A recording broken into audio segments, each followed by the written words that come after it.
आज के क्लास में हम लोग चुंबकीय क्षेत्र में धारावाही चालक पर कार्यकारी बल के बारे में देखेंगे। जब एक चुंबकीय क्षेत्र में कोई भी एक ऐसा चालक रखा जाएगा जिसमें धारा प्रवाहित हो रहा है तो उस पर एक बल लगता है।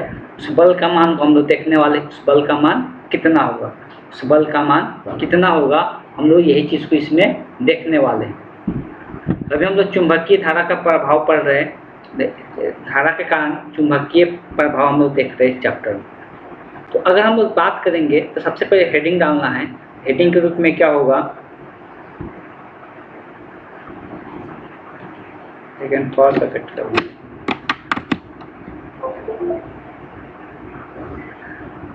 एक तो हेडिंग के रूप में हेडिंग डालना है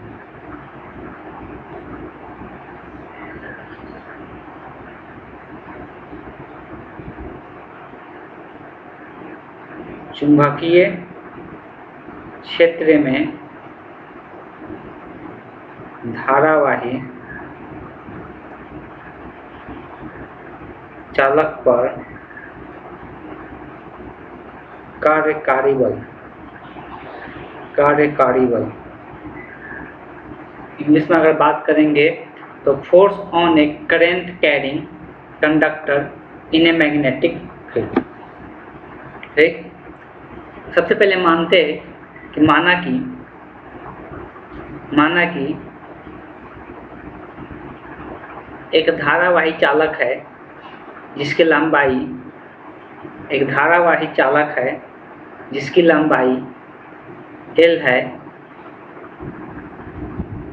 लंबाई L है, तथा उसमें I धारा प्रवाहित हो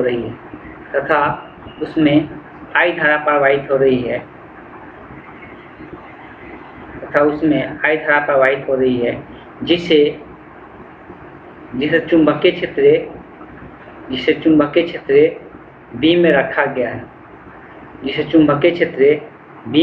गया है, तो उस पर लगने वाले बल अब हम इसको देखते हैं। मान लेते हैं कि एक चुंबकीय क्षेत्र यहाँ पे हम क्रिएट करते हैं। चलिए डॉट से दिखाते हैं। डॉट क्या बताता है, चुंबकीय क्षेत्र का दिशा किधर है, सतह के तल के लंबवत, किधर, बाहर की ओर। यहाँ पे एक चुंबकीय क्षेत्र हम क्रिएट कर रहे हैं जो कि सतह के लंबवत है और किस ओर है, तो बाहर की ओर। डॉट दिखाता है बाहर की ओर और क्रॉस दिखाता है अंदर की ओर। इस बात को ध्यान में रखना है। ठीक, तो इस बात को ध्यान में रखना है। जब हम इसमें एक तार को ला रहे हैं, इस क्षेत्र में एक तार ला रहे हैं, क्षेत्र में एक तार लाए और तार में धारा प्रवाहित हो रहा है। मान लेते हैं यहाँ पे I धारा प्रवाहित हो रहा है, तो हम जब बात कर रहे हैं इसमें लगने वाले बल का हम लोग बात करेंगे। इसमें कितना बल लगेगा उसके बारे में चर्चा करेंगे।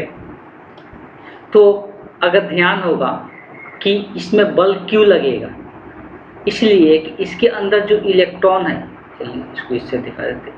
इसके अंदर जो इलेक्ट्रॉन है वो इलेक्ट्रॉन क्या कर रहा है, गति कर रहा है।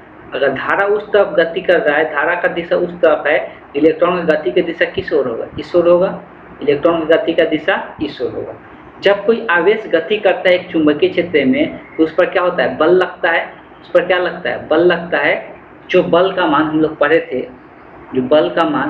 थे कि एक m का जो मान होता है क्या होता है, QV ऐसे लिखते हैं, QVV sin थीटा। ठीक, जो बल का मान होता है QVV क्या होता है, sin थीटा होता है। अब यहाँ पे अगर ये इलेक्ट्रॉन हमको पता है कि गति करता है, इसके अंदर क्या करता है, इलेक्ट्रॉन गति करता है। इलेक्ट्रॉन कहाँ से, अगर ये तार है, इलेक्ट्रॉन यहाँ से गति करके यहाँ तक जा रहा है और इसके तार की लंबाई दे दिया गया है क्वेश्चन में। इस तार का जो लंबाई है, इस तार की लंबाई दिया हुआ है कि वो कितना है, L है। तो ये यहाँ से लेके यहाँ तक इलेक्ट्रॉन क्या कर रहा है, गति कर रहा है। यहाँ से लेकर अगर यहाँ तक इलेक्ट्रॉन गति कर रहा है तो जो वेग का मान होगा उस वेग को हम लोग क्या लिख सकते हैं, तो हम लोग वेग का फॉर्मूला जानते हैं, दूरी है तो दूरी कितना हो रहा है l, और समय कितना लग रहा है, मान लेते हैं t समय लग रहा है यहाँ से यहाँ तक आने में, तो v का मान कितना हो जाएगा L/T हो जाएगा। अगर इसमें जो आवेश है उसमें इलेक्ट्रॉनों की संख्या कुछ भी हो सकता है n, तो n इलेक्ट्रॉनों का जो संख्या होगा तो उस आवेश का मान जो Q होता है, तो Q बराबर जो हम लोग पढ़ते हैं I बराबर पढ़ते हैं ना, तो I बराबर पढ़ते हैं Q/T, तो Q बराबर कितना, धारा इंटू समय कितना हो जाएगा T।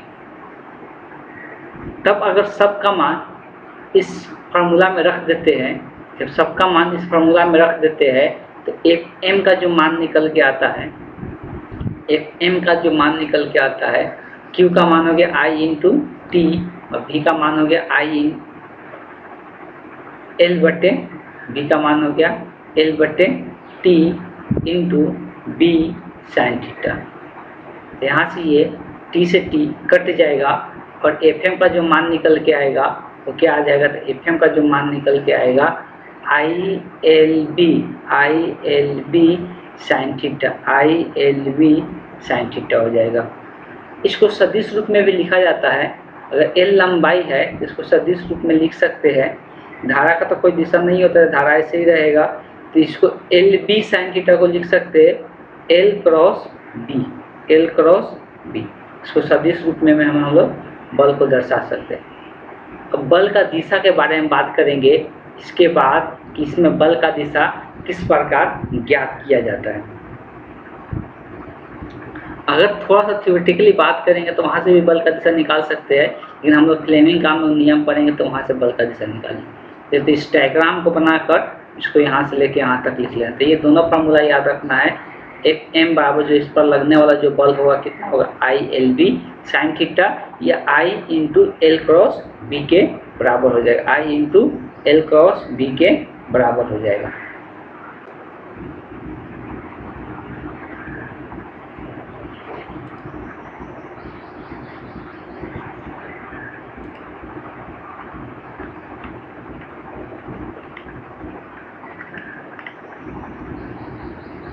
अगर एक केस लिया जाता है कि अगर ऐसा हो जाए, चलिए उसको अभी छोड़ते, उसका कोई काम भी नहीं है, इसको याद भी रखें।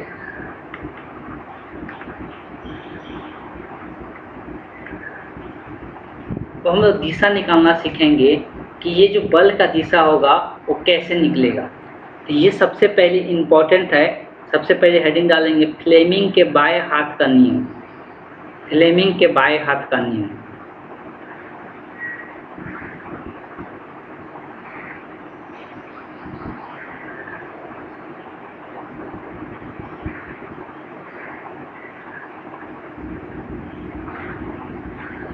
इसमें लिखना है जो बोल रहे चुंबकीय क्षेत्र में, किसी चुंबकीय क्षेत्र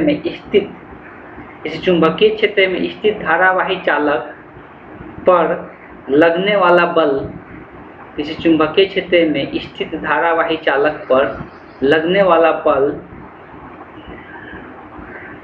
फ्लेमिंग के दाएं हाथ के नियम के अनुसार निकाला जाता है। फ्लेमिंग के दाएं हाथ के नियम के अनुसार निकाला जाता है। फ्लेमिंग के दाएं हाथ के नियम के अनुसार निकाला जाता है, जिसमें आगे लिख लेना है। सबसे पहले कौन सा हाथ यूज करेंगे, तो दाएं हाथ यूज करेंगे, बाएं नहीं। कौन सा हाथ यूज करेंगे, तो दाएं हाथ का यूज करेंगे, बाएं नहीं। इस बात को ध्यान में रखना है। इसमें हम लोग 3 उंगलियों का यूज करते हैं। कितना, 3 उंगलियों का यूज करते हैं। सबसे पहले हम लोग बात करेंगे अंगूठा। अंगूठा जो बताता है वो किसके दिशा को बल, दिशा लिखते चलना है, किसके दिशा को बताता है, बल के दिशा को बताता है। दूसरा हम लोग बोलते हैं तर्जनी। तर्जनी जो होता है, तर्जनी किसके दिशा को बताता है, तो तर्जनी जो होता है चुंबकीय क्षेत्र के दिशा को बताता है। किसके दिशा को, चुंबकीय क्षेत्र के दिशा को बताता है। चुंबकीय क्षेत्र के दिशा, ये चुंबकीय क्षेत्र के दिशा को बताता है। और ये लास्ट होता है मध्यमा, इसको बीच वाला उंगली हम लोग बोलते हैं। तो मध्यमा जो बताता है धारा का दिशा को बताता है। किसके दिशा को बताता है?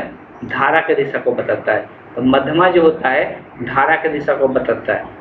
बल को हम लोग F से दिखाते हैं, चुंबकीय क्षेत्र को B से दिखाते हैं और धारा को हम लोग I से दिखाते हैं। तो हम लोग इसमें दाएं हाथ का यूज नहीं करना है, बाएं हाथ का यूज करना है, मतलब लेफ्ट हैंड रूल यूज करना है। लेफ्ट हैंड, ये किसका नियम हो गया? फ्लेमिंग के बाएं हाथ का नियम। ये तीनों पॉइंट यहाँ पे लिख लेना जो अभी हम लिखे। तो फ्लेमिंग के बाएं हाथ का नियम का यूज करना है। तो कैसे करेंगे इस बात को? सबसे पहले तीनों उंगली को रखने आना चाहिए। इसे 10 क्लास में भी बताए थे, तीनों उंगली को रखने आना चाहिए। इसे मान लेते हैं कि ये मेरा तीनों उंगली, तीनों एक दूसरे को 90 डिग्री पहुंचना चाहिए। तीनों एक दूसरे को 90 डिग्री पहुंचना चाहिए। ठीक, ये मेरा तर्जनी है, ये मेरा माध्यमा है और ये मेरा औंठा है। ठीक, तो औंठा जो होगा वो बल की दिशा बताएगा। तर्जनी जो होगा ये किसका दिशा बताएगा? एक तो हो गया ये बल का दिशा, ये हो गया धारा का दिशा, और तीसरा हो जाएगा हम लोग का चुंबकीय क्षेत्र का दिशा। ठीक, तो ये हम लोग का चुंबकीय क्षेत्र का दिशा बताएगा और ये धारा का दिशा। और यहाँ पे हमको निकालना क्या है? तो बेसिकली जो फ्लेमिंग का जो बाएं हाथ हम लोग पढ़ते हैं, ये हम लोग किसका दिशा निकाल के देता है? बल का दिशा निकाल के देता है। कब? ये हम लोग को बल के दिशा निकाल के देता है। कब? तो इस बात को ध्यान में रखना है कि बल का दिशा निकाल के कब देता है? जब हम लोग को एक चुंबकीय क्षेत्र में, जब हम एक चुंबकीय क्षेत्र में क्या करते हैं? जब हम एक चुंबकीय क्षेत्र में किसी धारावाही तार को रखते हैं तो उस तार पर जो लगने वाला बल होता है उसके दिशा निकाल के देता है। तो इस तरह से इसको रखना है। ठीक, जिस तरह भी चुंबकीय क्षेत्र का दिशा होगा उस तरह चुंबकीय क्षेत्र की दिशा में इसको लेके जाना है, और जो धारा का दिशा होगा उसको इस दिशा में लेके जाना है। तब मेरा जिधर औंठा जाएगा उधर क्या होगा? बल का दिशा होगा। इस तरह से आप लोग को भी प्रयास करना है, प्रयास करके दिशा निकालना है। चलिए आगे हम लोग देखते हैं।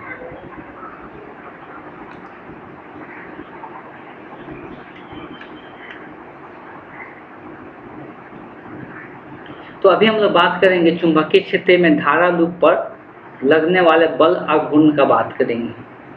तो बल आघूर्ण का मान क्या होगा? बल आघूर्ण को पहले ही बता दिए कि बल आघूर्ण टर्म्स कब आता है? जब कोई चीज़ को क्या करना रहता है? घुमाना रहता है, रोटेट करना रहता है, तब हम लोग किसका बात करते हैं? बल आघूर्ण का बात करते हैं। जब किसी चीज़ को जब हम लोग रोटेट करना रहता है, उसको घुमाना रहता है, तब हम लोग बात करते हैं बल आघूर्ण का। तो हम लोग यहाँ पर चर्चा करने वाले हैं बल आघूर्ण का। तो बल आघूर्ण हम लोग किस प्रकार से ज्ञात करेंगे तो देखेंगे।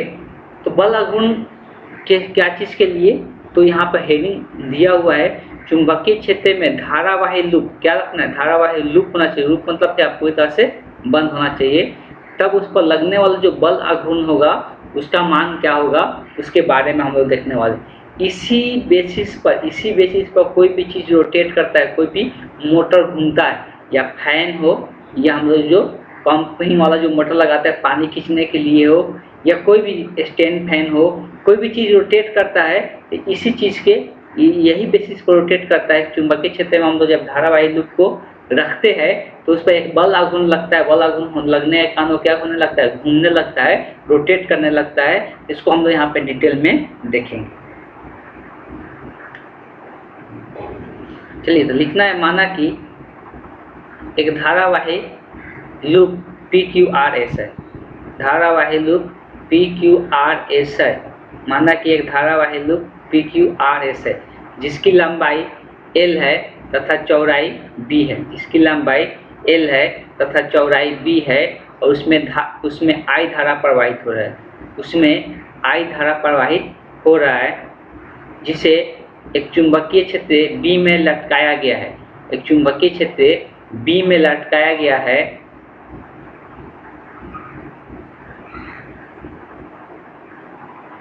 उस समय धारावाही लूप चुंबकीय क्षेत्र के साथ थीटा कोण बनाती है। उस समय चुंबकीय क्षेत्र के साथ धारावाही लूप चुंबकीय क्षेत्र के साथ थीटा कोण बनाती है। चुंबकीय क्षेत्र के साथ थीटा कोण बनाती है। चुंबकीय क्षेत्र के साथ थीटा कोण बनाती है।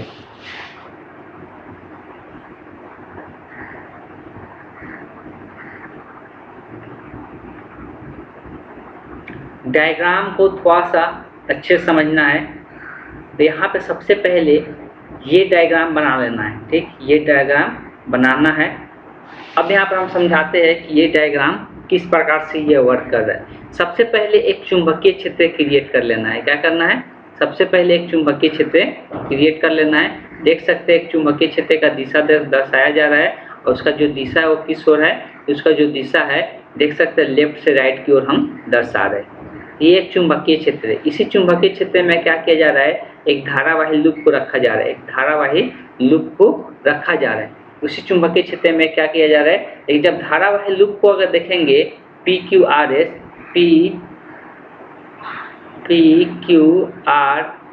धारावाही लूप को देखेंगे तो लूप ऐसे रखा गया है जो चुंबकीय क्षेत्र से कितना कोण बनाती है, जो चुंबकीय क्षेत्र से थीटा कोण बनाती है, जो चुंबकीय क्षेत्र से थीटा कोण बनाती है। इस बात को ध्यान में रखना है। यहाँ पे देख सकते हैं दोनों के बीच का जो कोण है यहाँ पे कितना बन रहा है, थीटा कोण बन रहा है। अब आगे चर्चा करेंगे हम लोग किस पर बल लगेगा। ऑब्वियस है कि तार है और तार यहाँ पे देख सकते हैं ये सीधा सीधा 4 गो तार है, ये है, दूसरा ये है, तीसरा ये है, चौथा ये है, 4 तार है। और धारा का दिशा का बात करेंगे, सभी तार में इस और इस तरफ है, इस और इस तरफ है, फिर यहाँ पे ऐसे है तो ऐसे धारा प्रवाहित हो रहा है। अब जब धारा प्रवाहित हो रहा है और इस चुंबकीय क्षेत्र में रखा गया है तो ऑब्वियस है, जब इसे एक चुंबकीय क्षेत्र में रखा गया है तो ऑब्वियस है कि इसमें क्या लगेगा, इसमें एक बल लगेगा। इसमें क्या लगेगा, एक बल लगेगा। और बल का दिशा कैसे ज्ञात करेंगे, इस बात को समझना है।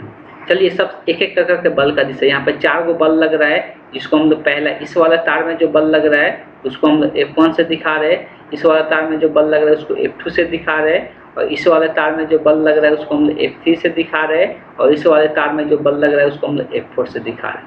ठीक है, चारों बल का दिशा इसमें भी इंडिकेट कर दिया गया है, लेकिन हम लोग समझेंगे कि उसका बल का दिशा कैसे आएगा। सबसे पहले हम लोग बात करते हैं इस वाला का। तो यहाँ पे देखो सबसे पहले PS का बात करते हैं। किसका? PS का। PS का अगर ध्यान देंगे तो PS में धारा इस तरह से प्रवाहित हो रहा है और चुंबकीय क्षेत्र का दिशा किधर है, चुंबकीय क्षेत्र का दिशा इधर है। ठीक, चुंबकीय क्षेत्र का दिशा इस ओर। बात को ध्यान से समझना है कि इस पर बल किस दिशा में लगेगा। चुंबकीय क्षेत्र का दिशा इधर है, सॉरी ये धारा का दिशा हो गया I और ये चुंबकीय क्षेत्र का दिशा हो गया, तो बल इस पर किधर लगेगा उसको ध्यान से समझना है। अब देखिए यहाँ पे बात करेंगे अगर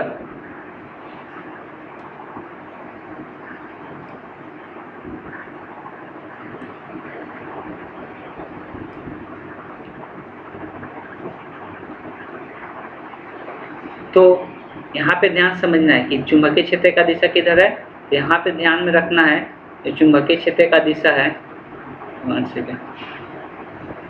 चुंबकीय क्षेत्र का दिशा है लेफ्ट टू राइट है, और ये किधर है, तो ये अगर ध्यान रखेंगे ये इस दिशा में, ठीक है, ये वाला दिशा में। जब ये वाला दिशा में है तो अब हम लोग उंगली का प्रयोग करने वाले हैं। तो चुंबकीय क्षेत्र में जो दिशा है उसको हम लोग तर्जनी को लेना है, और जो हम लोग धारा का दिशा है उसमें बीच वाले उंगली को लेना है। तब हम लोग को देखना है कि औंठा किधर जाएगा, तब हम लोग को देखना है औंठा किधर जाएगा। ध्यान से देखिएगा, ये मेरा लेफ्ट हैंड है, ठीक है, और हम यहाँ पे बना लिए है इस प्रकार से। तर्जनी को चुंबकीय क्षेत्र की दिशा में ले जाना है। तर्जनी को चुंबकीय क्षेत्र किधर है, इधर है। चुंबकीय क्षेत्र किधर है, इधर है, इधर तर्जनी को। लेकिन धारा का दिशा किधर है, अंदर की ओर। धारा का दिशा हम कैसे दिखाए, अंदर की ओर। इसको पलटना पड़ेगा, तभी तो अभी तो इधर आ जा रहा है ना, बीच वाला उंगली हम मेरे तरफ आ जा रहा है, लेकिन धारा का दिशा हमको किधर ले जाना है, उधर ले जाना है। धारा का दिशा उधर गया, धारा का दिशा देख सकते उधर गया। तर्जनी मेरा इस ओर चुंबकीय क्षेत्र है और धारा का दिशा ये उधर चला गया और ये इधर आ गया। तब मेरा औंठा किधर जा रहा है, तब मेरा औंठा किधर जाएगा, नीचे की ओर जाएगा। तो इस पर जो लगने वाला जो बल होगा, वो बल किस दिशा में रहेगा, तो वो बल किस दिशा में रहेगा। तो ये जो इस पर लगने वाला जो बल होगा, उसका दिशा किधर हो जाएगा, नीचे की ओर हो जाएगा। उसका दिशा किधर हो जाएगा, जिसको हम लोग F4 से दिखा रहे हैं। तो यही चीज यहाँ पे दिखाया गया है। इसमें जो लगने वाला बल होगा किधर होगा, नीचे की ओर होगा। चलिए दूसरा बात कर लेते हैं यहाँ पर QR का। क्यू आर का भी सेम ही प्रोसेस है।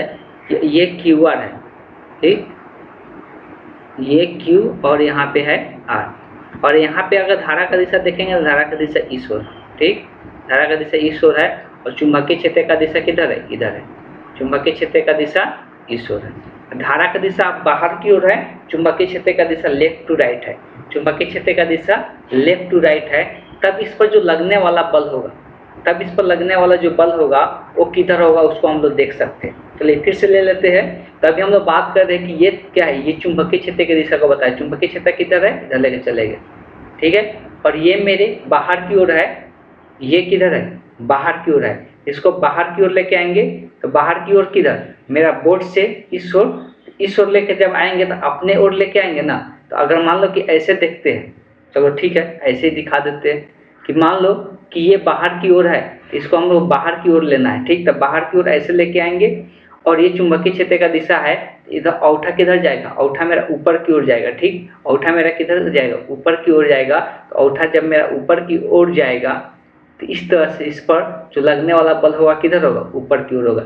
अपने से एज्यूम कर सकते हैं, अपने से बनाकर चेक कर सकते हैं कि जब ये हम लोग तर्जनी को इस लेफ्ट टू राइट रखेंगे और इसको हम बाहर की ओर रखेंगे, ठीक है, बाहर की ओर रखेंगे, बाहर की ओर, तो ये मेरा जो पीछे का बैकग्राउंड दिख रहा है ये मेरा बाहर की ओर है, ठीक। और हम अपने फ्रंट के यहाँ पर आगे की ओर बता रहे हैं, ठीक। तो पीछे का जो बैकग्राउंड है ये बाहर की ओर मेरे लिए दर्शाया जा रहा है, ठीक। तो ये बाहर की ओर हो गया तो औंठा किधर जाएगा, ऊपर की ओर जाएगा। इस तरह से इसमें जो चुंबकीय क्षेत्र का जो बल का दिशा होगा तो बल का दिशा किधर होगा, ऊपर की ओर होगा।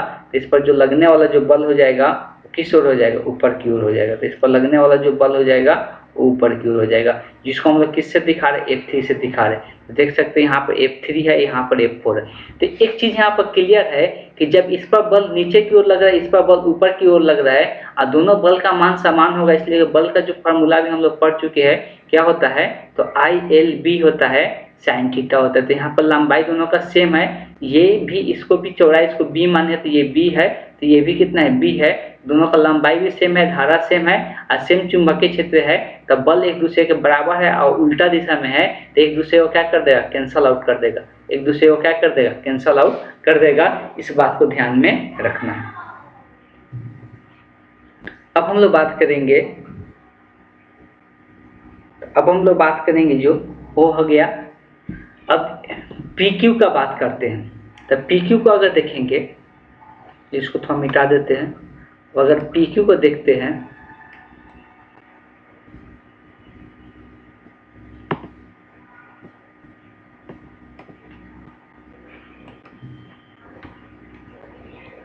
तो PQ तार इस प्रकार से है, यहाँ पर P है और यहाँ पे Q है। इसमें जो धारा प्रवाहित हो रहा है ऊपर की ओर है, नीचे से ऊपर की ओर है। चुंबकीय क्षेत्र का दिशा का बात करेंगे, चुंबकीय क्षेत्र का दिशा इस ओर है, चुंबकीय क्षेत्र का दिशा इधर, धारा का दिशा ऊपर की ओर। तब हम लोग इसका अगर बल का दिशा निकालते हैं, अगर इसमें बल का दिशा निकालते हैं तो ध्यान दीजिएगा, ये मेरा उंगली हो गया, ठीक। हमको चुंबकीय क्षेत्र का दिशा को इस ओर रखना है और मेरा बीच वाला उंगली को किधर ले जाना है, ऊपर की ओर ले जाना है। चुंबकीय क्षेत्र का दिशा इस ओर लेके जाना है और बीच वाला उंगली को किधर ले जाना है, ऊपर की ओर ले जाना है। बीच वाला उंगली को किधर ले जाना है, ऊपर की ओर ले जाना है। बीच वाला उंगली को ऊपर की ओर लेके जाना है, इस बात को ध्यान में रखना है, ठीक। तो अगर बात करेंगे बीच वाला उंगली इधर चुंबकीय क्षेत्र का दिशा, तो औंठा किधर जा रहा है, मेरा इधर आ रहा है, औंठा किधर जा रहा है, इधर आ रहा है। अभी हम बताए कि मेरे जो आगे की ओर देख रहे हैं आप वो अंदर को इंडिकेट कर रहा है, जो बाहर की ओर देख रहे हैं वो इस जो पीछे वाल दिख रहा है ये मेरे बाहर की ओर इंडिकेट कर रहा है, ठीक। तो अगर इस तरह से अगर रखते हैं तो ये हो गया चुंबकीय क्षेत्र का दिशा, ये हो गया धारा का दिशा ऊपर की ओर, तो जो बल का दिशा होगा किधर होगा, इस ओर होगा। इसलिए यहाँ पे जो बल का दिशा अगर देखेंगे तो यहाँ पे बल का दिशा किधर होगा, तो बल का दिशा किधर होगा, तो अंदर की ओर होगा। बल का दिशा किधर होगा, अंदर की ओर होगा। तो यहाँ से अगर बात करेंगे बल का दिशा का, तो बल का दिशा किधर निकल के आ रहा है, अंदर की ओर। अंदर की ओर जो बल का दिशा होता है उसको हम लोग किससे दिखाते हैं, क्रॉस से दिखाते हैं। यहाँ पर जो F1 बल है उसका दिशा किधर दिखाया जा रहा है, क्रॉस से अंदर की ओर दिखाया जा रहा है। सेम उसी प्रकार से अगर इसको देखेंगे, सेम उसी प्रकार से इसको देखेंगे तो इसमें किधर आ रहा है, बाहर की ओर आ रहा है। तो अगर हम लोग इस बनावट को देखेंगे तो ये दोनों बल तो एक दूसरे को कैंसल आउट कर दे रहा है, लेकिन ये बल क्या कर रहा है, अंदर की ओर खींच रहा है, और ये F2 जो बल है वो किधर खींच रहा है, बाहर की ओर खींच रहा है। तो ये जो लूप है ऑटोमेटिक क्या होने लगेगा, रोटेट होने लगेगा, घूमने लगेगा। जैसे कि यहाँ से ये समझ सकते हैं। मान लेते हैं,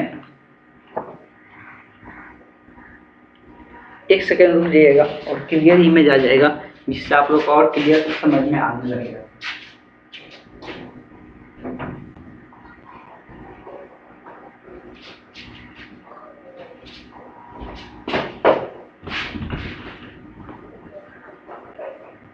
चलिए ध्यान दीजिएगा।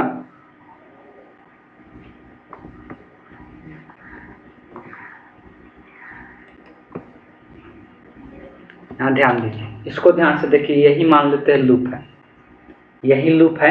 अभी हम लोग देख चुके हैं। मान लेते यही ऐसे लूप बनाया गया है। कॉपी है तो कॉपी का जो किनारा वाला है ऐसे तार जोड़ के बना सकते हैं लूप, ठीक है। तो इस पर जो बल लग रहा था, इस वाले हिस्सा पर नीचे की ओर लग रहा था, इस वाले हिस्सा पर ऊपर की ओर लग रहा था, तो एक दूसरे को क्या कर दे रहा था, कैंसल आउट कर दे रहा था। लेकिन अगर यहाँ बात करेंगे, यहाँ पे दिशा, यहाँ पे अंदर की ओर लग रहा है और यहाँ पर ऐसे बाहर की ओर ऐसे लग रहा है, इधर लग रहा है, ठीक। इधर, इसमें इधर लग रहा है और इसमें इधर लग रहा है। तो ये क्या करेगा, इसको ऐसे खींचेगा और ये वाला किनारा को ऐसे खींचेगा, ये वाला किनारा को ऐसे खींचेगा और ये वाला किनारा को ऐसे खींचेगा। तो ये क्या होने लगेगा, घूमना शुरू कर देगा। ये क्या होने लगेगा, ऐसे घूमना शुरू कर देगा। तो ये रोटेट करना शुरू कर देगा। ये क्या कर देगा, रोटेट करना शुरू कर देगा। जब कोई चीज रोटेट करना शुरू कर देता है तो उस पर क्या लगने लगता है, बल आघूर्ण लगने लगता है। क्या लगने लगता है, बल आघूर्ण लगने लगता है। तो इस पर बल आघूर्ण लगने के कारण ये क्या होने लगेगा, घूमने लगेगा। ऐसे ही कोई फैन हो या कोई मोटर हो, बल आघूर्ण लगने के कारण उसमें जब विद्युत धारा प्रवाहित किया जाता है तो ये तार में क्या होगा, धारा प्रवाहित होता है। धारा प्रवाहित होने के कारण ये क्या होने लगता है, रोटेट होने लगता है। इस बात को ध्यान में रखना है, ठीक। तो इस तरह से कोई भी फैन वर्क करता है, उस बात को समझिएगा। तब यहाँ पर ये क्या होने लगेगा, रोटेट होना शुरू कर देगा। और जब रोटेट होना शुरू होगा तो उस केस में यहाँ पे क्या लगने लगेगा, बल आघूर्ण लगने लगेगा। उस केस में यहाँ पे क्या लगने लगेगा, बल आघूर्ण लगना शुरू कर देगा। बात को समझिएगा। चलिए यहाँ पर एक चीज़ है, सबसे पहले बल का मान दर्शाते हैं कि बल का मान कितना होगा। अगर F1, F2, F3 बल का मान देखेंगे तो कितना होगा, उस बात को समझते हैं।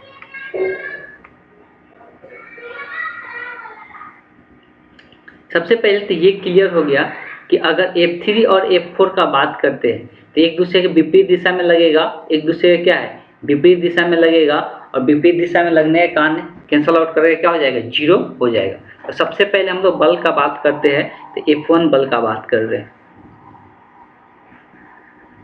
चलिए पहले F3 F4 का ही बात कर लेते हैं, इसलिए उसका जीरो होना था। F3 का अगर बात करेंगे तो फार्मूला होता है I B L sin theta, ठीक है।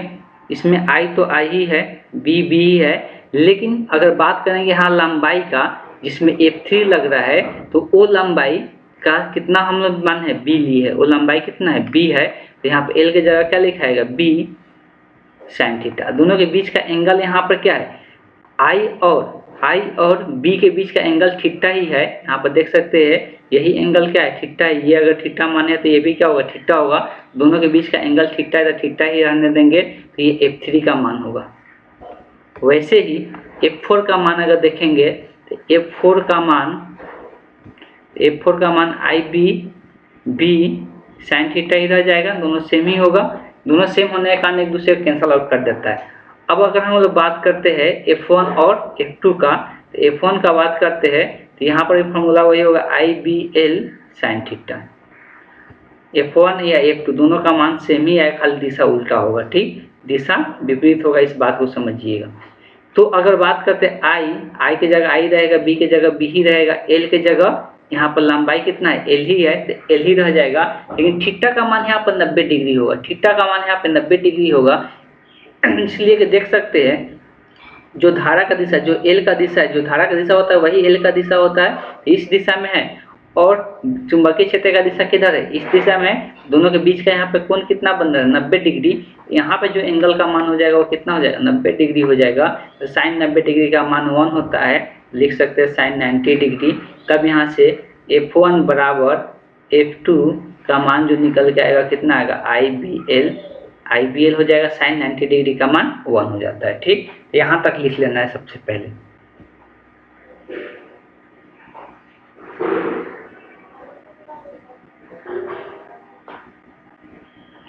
अब जो टॉर्क लगेगा, अब तो ये दोनों बल खत्म हो जाएगा थ्री और बॉल, तो जो टॉर्क लग रहा है जिस बल के कारण घूम रहा है वो कौन सा बल है, F1 और F2 बल के कारण ये घूम रहा है कि ये अंदर की ओर खींच रहा है और ये डॉट जो दिखा रहा है ये बाहर की ओर खींच रहा है। इसी कारण ये लूप क्या होने लग रहा है, घूमना शुरू कर दे रहा है। तो F1 और F2 के कारण ये लूप जो है वो रोटेट करना शुरू कर दे रहा है। तो उसी के कारण क्या लगेगा, बल आघूर्ण लगेगा। उसी के कारण क्या लगेगा, बल आघूर्ण लगेगा। ठीक है, तो F1 F2 का दिखाने का एक तरीका अपनाते हैं, और क्या बल आघूर्ण पहले याद करो। तो ये किसके, ये एक्सिस के अलोंग रोटेट करेगा, यही एक्सिस बनेगा ना, ये एक्सिस के इसके मध्य बीच के अलोंग रोटेट करेगा।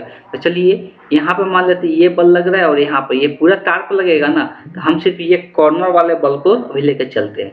तो ये वाला यहाँ से ये ड्रॉ से PS को ही लेकर चलते हैं। चलिए इसी को लेकर चलते हैं कि यहाँ पर एक बल लग रहा है और यहाँ पर ये अंदर की ओर है और ये बाहर की ओर है। ठीक, यहाँ पर ये पूरा पे बल लग रहा है ना, ये पूरा वायर पर बल लग रहा है, ये पूरा वायर पे बल लग रहा है बाहर की ओर, ये पूरा वायर पर अंदर की ओर लग रहा है। तो हम इंड वाला पार्ट को लेकर चलते हैं। तो इंड वाला पार्ट पे यहाँ पे एक बल लग रहा है और यहाँ पे एक बल लग रहा है, और इसको PS को दिखा देते हैं। ये कुल लंबाई कितना है, B है, तो ये आधा कितना होगा, B/2 होगा।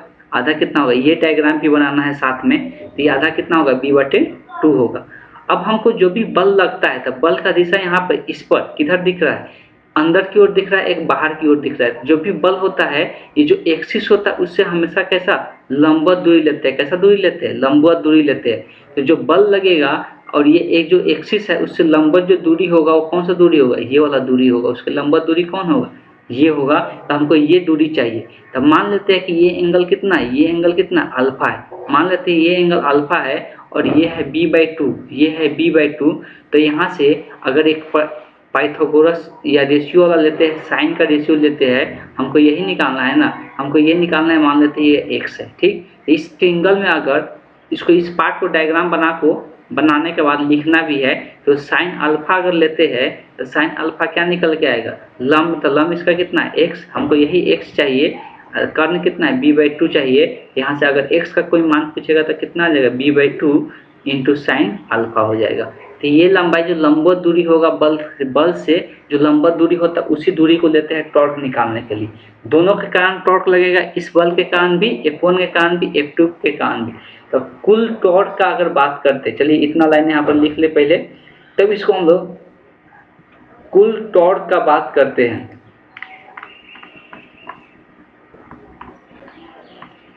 तो कुल टॉर्क का अगर बात करेंगे यहाँ पे, तो टॉर्क पहले तो F1 के कारण लगेगा। तो F1 के कारण जो टॉर्क लगा, लंबवत लंबाई अभी निकाले कितना है, B/2 sine alpha, plus F2 के कारण जो लगेगा उसका भी लंबवत लंबाई कितना होगा, B/2। और दोनों टॉर्क एक ही दिशा में रोटेट करने की कोशिश कर रहा है। ये दोनों को दोनों क्या होता है, ऐड होता है। टॉर्क हमेशा क्या होता है, दोनों को दोनों ऐड होता है जब दोनों को दोनों एक ही दिशा में रोटेट करने की कोशिश कर रहा है तब। अभी F1 F2 का मान हम लोग देखे थे कि F1 का मान जो आया था IBL आया था, IBL B/2 sine alpha plus IBL B/2 sine alpha. अगर ये दोनों को दोनों समान है, जोड़ेंगे तो कितना लिखेगा, 2IBLB साइन अल्फा। पहले से यहाँ नीचे में 2 है तो नीचे में 2 आएगा। ये 2 से 2 क्या हो गया, कैंसल आउट हो गया। तो क्या बच गया, IBLB साइन अल्फा।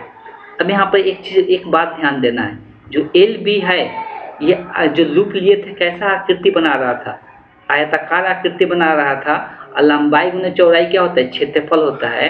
तो टॉर्क को ऐसे भी लिख सकते हैं IBA sine alpha, IBA sine alpha लिख सकते हैं, जहाँ जो A होगा वो किसके बराबर होगा, L इंटू B के क्या होगा, बराबर होगा लंबाई गुने चौड़ाई। तो ये लूप का क्या हो गया, लूप का क्षेत्रफल हो गया, ये लूप का क्षेत्रफल हो गया। तो टॉर्क का मान एक तो यहाँ पर इतना निकल के आया IBA sin थीटा,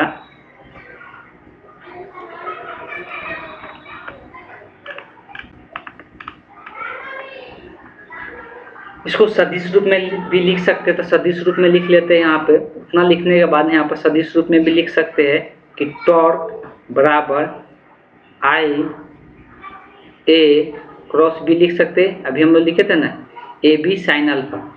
अब यहाँ पर भी वही चीज आता है कि अगर लूपों की संख्या क्या कर दे, यदि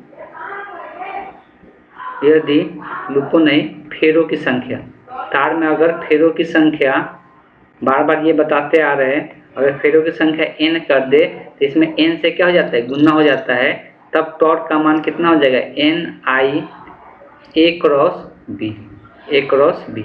इस बात को ध्यान में रखते हैं कि जब भी क्षेत्रफल का दिशा का बात करते हैं ना, जब भी क्षेत्रफल का दिशा का बात करते हैं तो हमेशा सतह के क्या होता है, लंबवत होता है। चलिए थोड़ा सा यहाँ पर डिस्कस कर लेते हैं। मान लेते हैं कि यही क्या है, यही क्षेत्रफल है, यही रेक्टेंगल से आयताकार क्षेत्रफल है ना, तो इस क्षेत्रफल का दिशा हमेशा सतह के इस पे क्या होते हैं, लंबवत होते हैं। सतह के हमेशा इस पे क्या होते हैं, लंबवत होते हैं। तो इस बात को ध्यान में रखना है कि जो क्षेत्रफल का दिशा होता है इस सतह के क्या होते हैं, लंबवत होते हैं। अब यहाँ पर एक और टर्म निकल के आता है कि ये सारे टर्म को NIA को एक और नाम से हम लोग जानते हैं, NIA को। तो टॉर्क को हम एक और रूप में दर्शा सकते हैं। टॉर्क को क्या लिख सकते हैं, तो स्मॉल m क्रॉस B लिख सकते हैं, स्मॉल m क्रॉस B, जहाँ स्मॉल m जो होता है NIA वेक्टर के क्या होते हैं, बराबर होता है।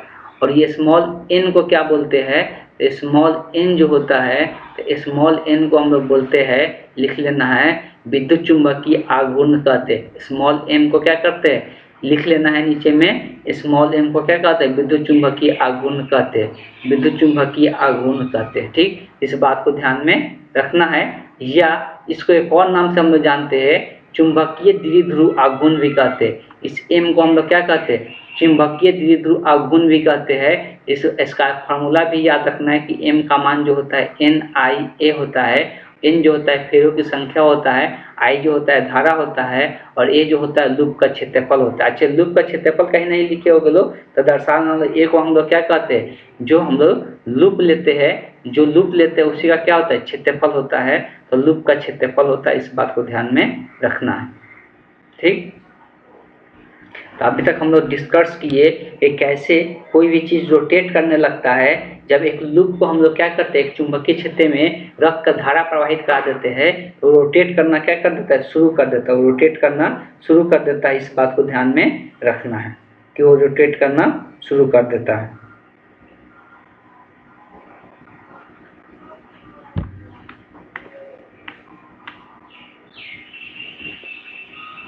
आगे का जो टॉपिक है, दो समांतर धारावाही चालकों के बीच बल।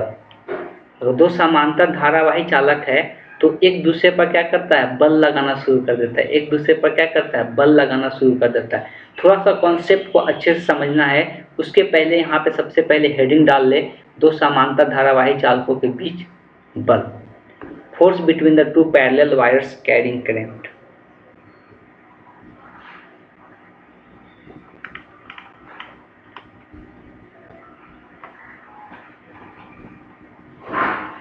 चलिए तो इसको हम लोग डिस्कस करते हैं। तो लिखता है सबसे पहले कि माना कि दो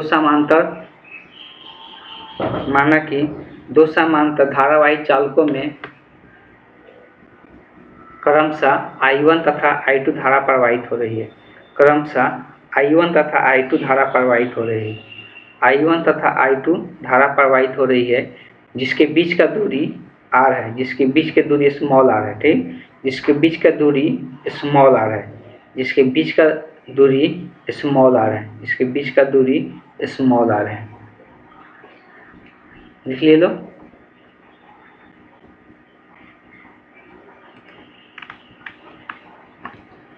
दो अनंत लंबाई के तार लेते हैं। ठीक, दो अनंत लंबाई के तार लेते हैं। ये भी एक तार है, जिसमें I1 धारा प्रवाहित हो रहा है और एक दूसरा तार है। अभी दोनों का दिशा देखिए, दोनों का धारा का जो दिशा है वो समान दिशा ले रहे हैं। अभी दोनों का जो धारा का दिशा है वो समान दिशा ले रहा है। इसमें I2 धारा प्रवाहित हो रहा है। और दोनों के बीच का अगर दूरी का बात करेंगे तो दोनों के बीच की दूरी कितना है, स्मॉल r है। सबसे पहले चर्चा कर लेते हैं क्या चीज़ का। तो देखो ये जो I1 धारा है, इस I1 धारा के कारण यहाँ पर क्या होगा, कुछ चुंबकीय क्षेत्र होगा। यहाँ पर एक चुंबकीय क्षेत्र उत्पन्न होगा। इस I1 के धारा के कारण हम लोग पहले से पढ़ चुके हैं कि अनंत तार की लंबाई होता है। कोई तार है जो कि अनंत लंबाई का है, जो तार है जो अनंत लंबाई, इसमें I धारा प्रवाहित हो रहा है। इससे r दूरी पर चुंबकीय क्षेत्र का मान हम लोग पढ़ चुके हैं। चुंबकीय क्षेत्र का मान जो होता है म्यू नॉट I बटे 2 पाई r के बराबर होता है। म्यू नॉट I बटे 2 पाई r के बराबर होता है। ये हम लोग पहले से पढ़ चुके हैं। तो बात को समझना है कि इस I के कारण इसमें इस तार में I1 धारा प्रवाहित होने के कारण यहाँ पे एक चुंबकीय क्षेत्र उत्पन्न होगा।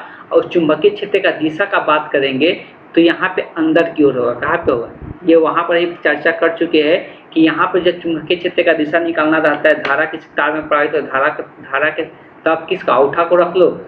अगर तार सीधा है तो धारा के तरफ औठा को रख दो और चारों उंगली को घुमाओ। तो चारों उंगली को जब घुमाएंगे तो यहाँ पर रोटेट होकर यहाँ पे किधर, अंदर की ओर आएगा। तो यहाँ पे चुंबकीय क्षेत्र किसके कारण, तो I1 के कारण यहाँ पे चुंबकीय क्षेत्र उत्पन्न हो रहा है। कहा यहाँ पे, इसको हम लोग B1 लिख लेते हैं। चुंबकीय क्षेत्र का मान को हम लोग B1 लिख लेते हैं। इस B1 का जो मान उत्पन्न होगा कितना होगा, तो म्यू नॉट I बटे कितना आ जाएगा, 2 पाई r हो जाएगा। दोनों के बीच का यहाँ से लेकर यहाँ तक का दूरी कितना है, r है।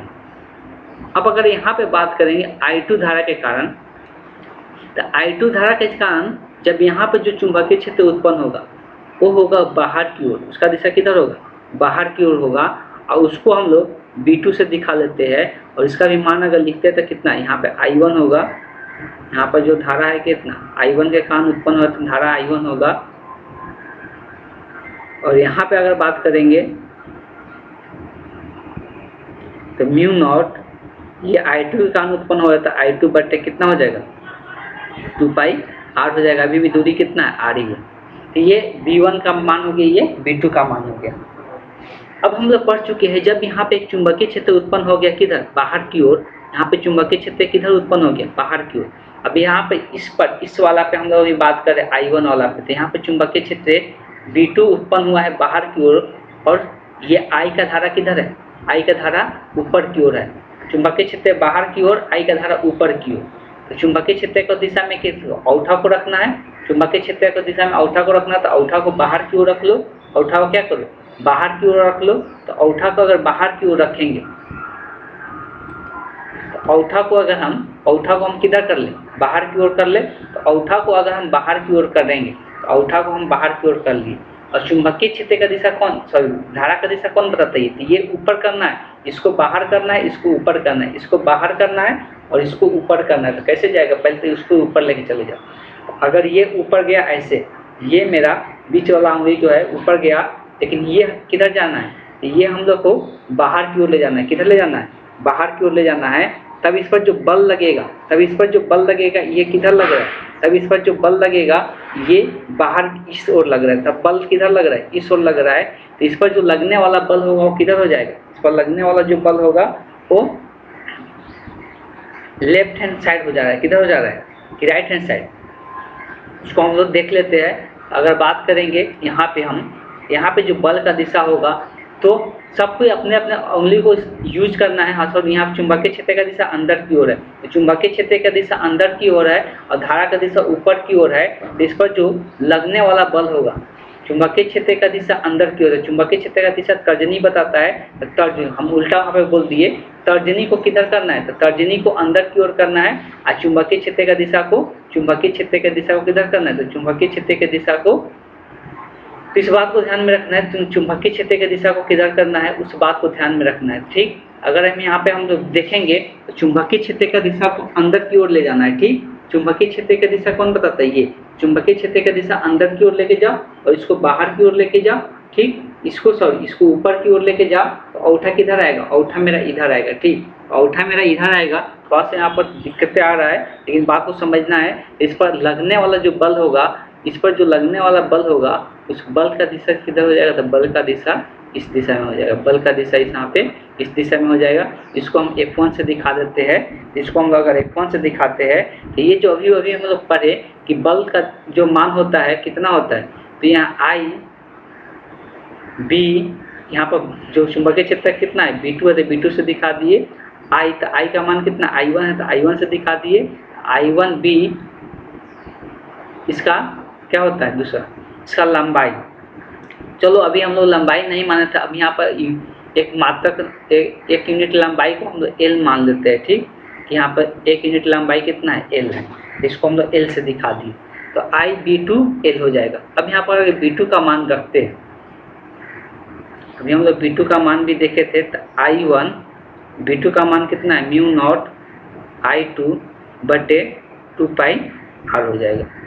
तो यहाँ से अगर लिख लेते हैं, यहाँ से L एक छूट रहा है तो L लिख लो। अब यहाँ से F1 का जो मान होगा, F1 का जो मान अगर लिखते हैं तो कितना लिखाएगा, तो म्यू नॉट I1 I2 बटे 2πr इंटू L। L क्या है, लंबाई है, उस बात को ध्यान रखना। इसी प्रकार से जब इस तार में हम लोग देखेंगे तो इस तार में जो बल लगेगा वो बल का दिशा वो इस ओर होगा, बल का दिशा किधर होगा, इस ओर होगा। और इस बल का जब मान देखेंगे तो ये बल जो लग रहा है तो ये बल का जो मान होगा F2, और यहाँ पे धारा कितना I2 प्रवाहित हो रहा है, और चुंबकीय क्षेत्र जो निकाले है वो B1 है, और लंबाई को हम लोग दोनों के लंबाई को अभी L मान के चल रहे हैं। पहले अनंत लंबाई लिए थे तो I2 इंटू B1 का मान निकाल चुके हैं, वो कितना है म्यू नॉट इंटू I1 बटे 2πr इंटू L हो गया। और इसको आप सिंप्लीफाई करते हैं तो F2 का जो मान आएगा वो कितना निकल के आएगा, तो म्यू नॉट I1 I2 बटे 2πr इंटू L हो जाएगा। ध्यान से अगर देखेंगे तो दोनों बल का मान क्या आ रहा है, समान आ रहा है। दोनों बल का मान क्या होगा, समान होगा। इसका मतलब ये है कि F1 बराबर होगा F2 के म्यू नॉट I1 I2 बटे 2πr इंटू L हो जाएगा। ठीक, L क्या है, तो वही तार के यूनिट लंबाई तार के लिए हम लोग निकाले हैं बल का मान, तो ये दोनों को दोनों मान समान होता है। अब थोड़ा सा यहाँ और कॉन्सेप्ट का बात कर लेते हैं। ये दोनों का धारा क्या था, समान दिशा में था, तो दोनों एक दूसरे को क्या कर रहे हैं, आकर्षण कर रहे हैं। दोनों दूसरे एक दूसरे को क्या कर रहे हैं, आकर्षित हो रहे हैं। दोनों एक दूसरे को क्या कर रहे हैं, आकर्षित कर रहे हैं। लेकिन धारा का दिशा विपरीत कर दे, धारा का दिशा विपरीत कर दे मतलब एक को ऊपर कर दे एक को नीचे कर दे, तो एक दूसरे को ये क्या करने लगता है, प्रतिकर्षण करने लगता है। एक दूसरे को ये क्या करने लगता है, प्रतिकर्षण करने लगता है। इस बात को ध्यान में रखना है। ये डायग्राम बनाकर ये डायग्राम बनाकर ये पूरा इसको लिख लेना है। डायग्राम बनाकर इसको पूरा लिख लेना है।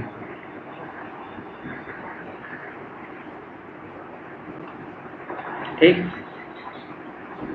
उसके बाद 2 पॉइंट और चर्चा कर लेते हैं जो कि अभी हम बता भी दिए, लेकिन इसको लिख के रखना है।